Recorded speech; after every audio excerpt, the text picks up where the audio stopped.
మన ప్రభువును రక్షకుడైన యేసుక్రీస్తు నామంలో అందరికీ వందనాలు. యొక్క ఆది కాండము 20వ అధ్యాయము 1 నుంచి 18 వచనములు మనం చదువుకుంటూ దేవుణ్ణి స్తుతించాలని ఆరాధించాలని ఆశపడుతున్నాను. నాతో పాటు మీరందరూ కూడా వాక్యాన్ని చదువుతూ ప్రార్థనలో ఏకీభవించాలని కోరుతున్నాను. ప్రార్థన. మహాపరిశుద్ధుడు మహాగణుడైన దేవ, నీ ఘనమైన శ్రేష్టమైన నామానికి స్తుతులు స్తోత్రాలు చెల్లించుకుంటున్నాం తండ్రి. అయ్యా, ఈ యొక్క ఆది కాండము 20వ అధ్యాయము 1 నుంచి 18 వచనములు చదవడానికి మాకు ఇచ్చిన కృపను బట్టి ధన్యతను బట్టి నీకే స్తుతులు స్తోత్రాలు తండ్రి. అయ్యా, ఎవరైతే ఒక వాక్యాన్ని చదువుతూ ప్రార్థనలో ఏకీభవిస్తున్నారో నీ దీవెనలు మెండుగా మా అందరికీ దయచేసి నడిపించమని అడుగుతున్నాను తండ్రి. ఈ యొక్క వాక్య ధ్యానంలోకి తండ్రి మేము వెళ్ళుచుండగా ప్రతి ఒక్క మాట, ప్రతి ఒక్క అధ్యాయము, ప్రతి ఒక్క వచనము, ప్రతి ఒక్క వాగ్దానము మా పట్ల నెరవేర్చండి. ఎలా చదవాలో, ఎలా అర్థం చేసుకోవాలో, ఎదటి వారికి ఎలా చెప్పాలో కూడా మాకు అందరికీ నేర్పించమని, నీ కృపలో వాడుకుని ఉన్నత స్థితిలో ఉంచి నడిపించి ఆశీర్వదించమని, నీ కృపలో మమ్మల్ని వాడుకోమని యేసు పరిశుద్ధ నామంలో అడుగుచూ ప్రార్థించి వేడుకుంటున్నాం తండ్రి. ఆమేన్.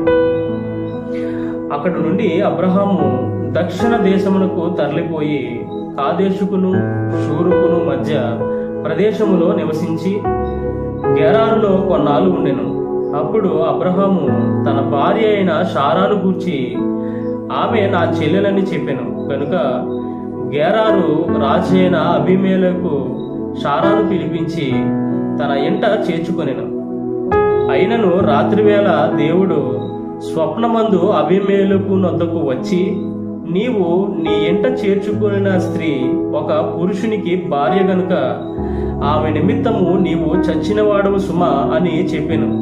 అయితే అబీమెలెకు ఆమెతో పోలేదు గనుక అతడు, ప్రభువా, ఇట్టి నీతిగల జనమును హతము చేయుదువా? ఆమె నా చెల్లెలని అతడు నాతో చెప్పలేదా? మరియు ఆమె కూడా అతడు నా అన్న అనెను. నేను చేతులతో ఏ దోషము చేయక యథార్థ హృదయముతో ఈ పని చేసితినెను. అందుకు దేవుడు, అవును, యథార్థ హృదయముతో దీన్ని చేసితివని నేనెరుగుదును. మరియు నీవు నాకు విరోధముగా పాపము చేయకుండా నేను నిన్ను అడ్డగించి తిని, అందుకే నేను నిన్ను ఆమెను ముట్టనీయలేదు. కాబట్టి ఆ మనుష్యుని భార్యను తిరిగి అతనికి అప్పగించుము. అతడు ప్రవక్త, అతడు నీ కొరకు ప్రార్థన చేయును. నీవు బ్రతుకుదువు. నీవు ఆమెను అతనికి అప్పగించని ఎడల నీవును నీ వారందరూ నిశ్చయముగా చచ్చెదరని తెలుసుకొనమని స్వప్నమందు అతనితో చెప్పెను. తెల్లవారినప్పుడు అబీమెలెకు లేచి తన సేవకులందరినీ పిలిపించి ఈ సంగతులన్నీ వారికి వినిపించినప్పుడు ఆ మనుష్యులు మిగుల భయపడిరి. నీవు మాకు చేసిన పని ఏమిటి? నీవు నా మీదికిని నా రాజ్యము మీదికిని మహాపాతకము తెప్పించున్నట్లు నేను నీ ఎడల చేసిన పాపమేమిటి? చేయరాని కార్యములు నాకు చేసితివని అతనితో చెప్పెను. మరియు అబీమెలెకు, నీవేమి చూచి ఈ కార్యము చేసితివని అబ్రహామును అడుగగా, అబ్రహాము, ఈ స్థలమందు దేవుని భయము ఏమాత్రమునూ లేదు గనుక నా భార్య నిమిత్తము నన్ను చంపుదుననుకుని చేసి తిని. అంతేకాక ఆమె నా చెల్లెలను మాట నిజమే. ఆమె నా తండ్రి కుమార్తె గాని నా తల్లి కుమార్తె కాదు. ఆమె నాకు భార్య అయినది.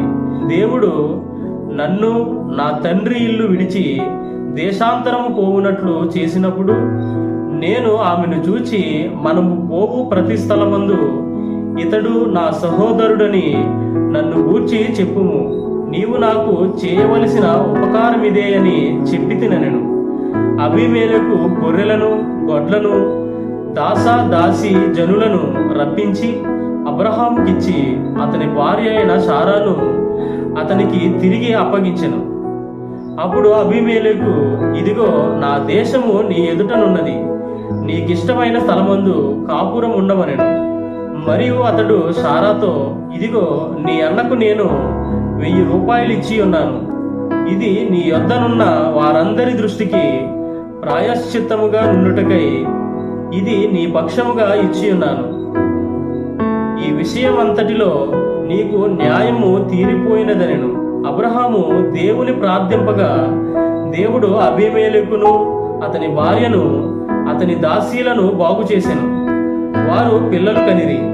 ఎలయనగా అబ్రహాము భార్య అయిన సారాను బట్టి దేవుడు అబీమెలెకు ఇంటిలో ప్రతి గర్భమును మూసి ఉండెను. తండ్రి, ఈ పరిశుద్ధ వాక్యం దేవుడు దీవించి ఆశీర్వదించను గాక. ప్రతి ఒక్కరు కూడా వాక్యాన్ని చదువుతూ ప్రార్థనలో ఏకీభవించారని నమ్ముతున్నాను. అంతేకాక ప్రతి ఒక్కరు కూడా 1-2 సార్లు వాక్యాన్ని ధ్యానించుకుని దేవుని దీవెనలు పొందుతారని ఆశిస్తున్నాను. నెక్స్ట్ వీడియోలో మనం అందరం కలుసుకునేంత వరకు ఆయన కృప ఇప్పుడు ఎల్లప్పుడూ మన కుటుంబాలకును ఆయన కృప మనకు తోడుగా ఉండి నడిపించి ఆశీర్వదించును గాక.